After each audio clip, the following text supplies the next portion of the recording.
आप बिजनेस करना चाहते हैं तो कमर्शियल सही है, रेजिडेंशियल रिहाइश के लिए चाहते हैं तो रेजिडेंशियल सही है। आपको ये देखना है कि आपके जो भी इन्वेस्टमेंट करने लगे हैं उसमें कानूनी पाबंदियां क्या हैं। कमर्शियल प्रॉपर्टी रेजिडेंशियल की प्रॉपर्टी की कीमत में मिल रही होती है, लेकिन उसके मुकाबले में कमर्शियल के अंदर ऑफिस की ज़्यादा वैल्यू अहमियत है, खूबसूरती है।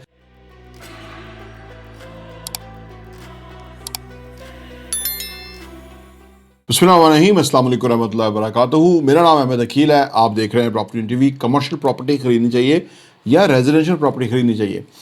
काफ़ी सारे लोग जो है इन्वेस्टमेंट करते हुए कन्फ्यूजन में रहते हैं कि कौन सा ज़्यादा बेहतर है। मैं ज़्यादा कमर्शियल प्रॉपर्टी के बारे में आपको चीज़ें भी लेके आता हूँ और आपको बताता भी हूँ और इन्वेस्टमेंट अपॉर्चुनिटी के बारे में आपके सामने रखता हूँ। कमर्शियल प्रॉपर्टी दरअसल उसमें फ़ायदे क्या हैं, फ़र्क क्या है, दोनों के दरमियान क्या है और कैसे कमर्शियल प्रॉपर्टी में ज़्यादा फ़ायदा हो सकता है इंस्टेड ऑफ रेजिडेंशियल प्रॉपर्टी। आज की वीडियो में आपके सामने ये सारी बातें रखेंगे कि कैसे आप किस तरफ इन्वेस्ट करके ज़्यादा फ़ायदा हासिल कर सकते हैं। आइए बात करते हैं।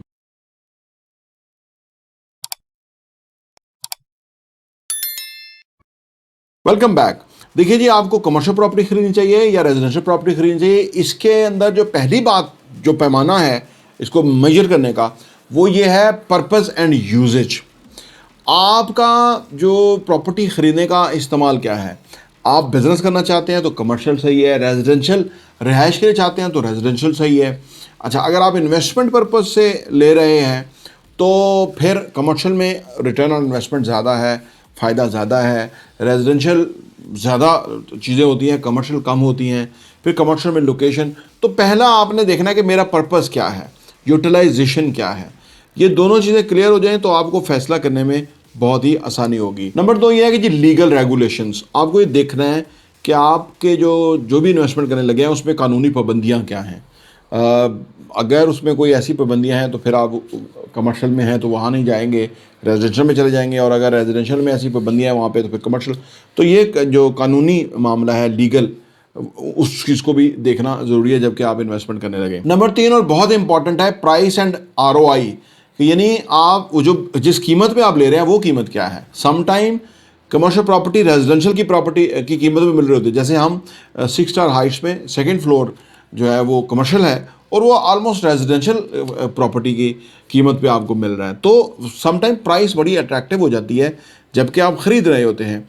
तो ये भी आपको देखना ज़रूरी है। फिर आपको जो प्राइस अच्छी तो मिल गई, अब उसके अंदर रिटर्न ऑन इन्वेस्टमेंट क्या है।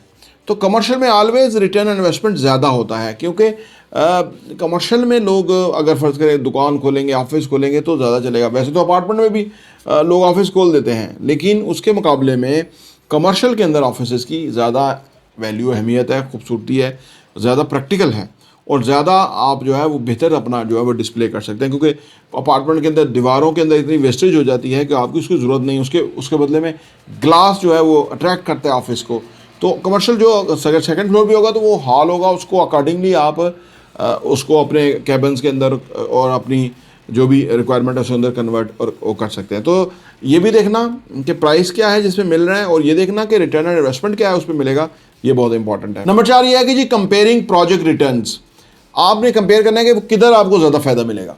जहाँ आपको ज़्यादा फ़ायदा है वहीं आपको करना चाहिए। फिर कहीं पे रेजिडेंशियल है, आजकल तो खैर रेजिडेंशियल और कमर्शियल का तो अजीबोगरीब मामला हुआ है, क्योंकि रेजिडेंशियल जो प्लॉट्स हैं या घर हैं उसकी तो वैल्यू कोई नहीं है। अलबत्ता कमर्शियल की वैल्यू है, फिर भी लोग उसमें इन्वेस्ट करते हैं क्योंकि उसमें किराए पे लग जाता है। कोई बैंक आ जाएगा, कोई और ब्रांड आ जाएगा, वो रेगुलर किराया स्टार्ट हो जाएगा। घरों के मामले में बहुत सारे घर अवेलेबल फॉर रेंट है, फॉर सेल है, तो वो वैल्यू इस तरह से हुई है, ये भी देखना ज़रूरी है। नंबर 5 और आखिरी है कि यूजेज ड्यूरेशन, कि आपको कितनी देर इस्तेमाल के लिए आपको वो जगह चाहिए, तो उस हिसाब से आप उस पर इन्वेस्ट करें। अगर आपको लंबे अरसे के लिए चाहिए तो फिर आप उसमें ज़्यादा भी इन्वेस्ट कर सकते हैं। अगर आप कम टाइम के लिए चाहिए तो फिर आप उसी हिसाब से आप अपनी इन्वेस्टमेंट करेंगे। कमर्शियल प्रॉपर्टी आमतौर पे इन्वेस्टमेंट पर्पस के लिए ली जाती है। आपने बिज़नेस करना है या नहीं करना इससे कोई फ़र्क नहीं पड़ता, क्योंकि लेकिन आप उसको रेंट आउट करेंगे। तो लिहाजा लोग ज़्यादा कमर्शियल प्रॉपर्टी इस पॉइंट ऑफ व्यू लेते हैं कि किराया बहुत अच्छा आता है और अगर बेचना चाहें तो अप्रिसिएशन आती है। इसके बरक्स रेजिडेंशियल प्रॉपर्टी लोग आमतौर पर रहने के लिए लेते हैं, इन्वेस्टमेंट के लिए भी लेते हैं, अपार्टमेंट वगैरह, प्लॉट, घर वगैरह, लेकिन ज़्यादा पहली चॉइस जो है वो रहने के लिए है। दूसरी चॉइस वो फर्दर हो सकती है। लेकिन कुछ लोग ये हैं कि वो कमर्शियल को ये समझते हुए, हमारे साथ बहुत सारे लोग इंटरेक्ट करते हैं, वो कहते हैं कि जी इतने कमर्शियल हैं वो कैसे ऑक्यूपाई होंगे। लेकिन यहाँ मुझे उनके सवाल से समझ आती है कि वो ज़्यादा बिजनेसेस को जानते नहीं हैं पाकिस्तान में। पाकिस्तान एक ऐसा मुल्क है कि जहाँ पे कारोबार बहुत कमाते हैं। ये जो रजीम चेंज होती है या इस तरह के जो इंसिडेंट होते हैं, जो मैन क्रिएटेड डिज़ास्टर होते हैं, जो बाजवा करके चला गया, ये जो बेसिकली इसके बावजूद भी बिजनेस कमाते रहते हैं। और अगर ये ना हो, एक कानून हो, एक आइन हो, एक टैक्सेशन हो, एक तरीक़ाकार हो, गवर्नमेंट सपोर्ट करे, तो यहाँ बिजनेसेस बहुत कामयाब हो सकते हैं। क्योंकि पाकिस्तान ना 25 करोड़ से भी ज़्यादा आबादी है, यहाँ पे नीड्स हैं, रिक्वायरमेंट है, प्रोडक्ट चाहिए, सर्विसेज चाहिए, यहाँ पे लोगों को वैल्यू ऑफ मनी चाहिए। तो इसलिए बिजनेसेस जो है वो बहुत फ्लोरिश करते हैं यहाँ पे।